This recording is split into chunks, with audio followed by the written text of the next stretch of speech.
Today's call to prayer, I'll be discussing 1st and 2nd Kings, and examining the important lesson these books teach about virtues and vices.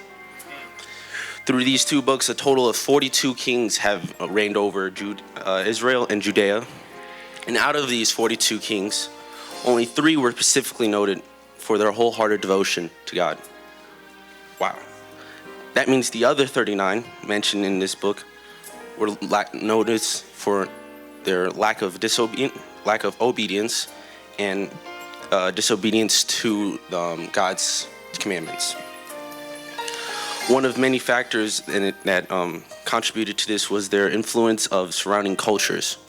Rather than standing firm in the faith, they often accepted the influence of pagan cultures surrounding Israel and Judea. These cultures practiced idolatry and offered alternate religion practices. Now, they often took other religions because they either married daughters from other kingdoms, which brought in foreign religions. And this wasn't good because this led them astray from God's commandments. A desire for power and control rather than submitting themselves to God's authority, prioritizing their own ambitions and for power and control over the obedience to God's commandments.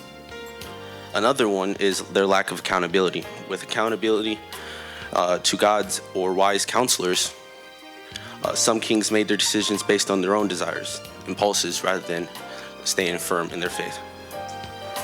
Another factor that played to their downfall in the kingdom is their pride and arrogance. Rather than humbling themselves before the Lord, pride and arrogance often led these kings to reject God's authority and solely their own strength and wisdom.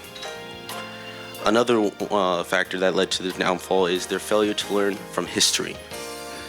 Each king came from their father, so it's like father, like son. And like their fathers, they decided not to follow their God and his commandments.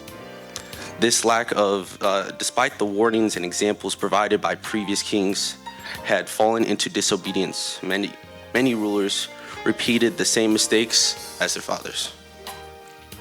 Overall, the disobedience of these kings stemmed from a combination of external influences and personal ambitions, spiritual blindness, and a failure to heed to the warning of God's prophets.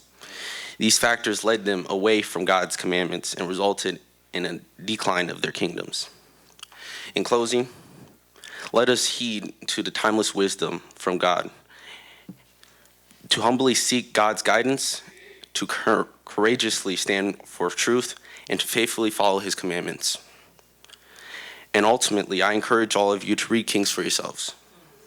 Each king showed us the importance of not succumbing to our vices and standing firm in God's virtues. Thank you.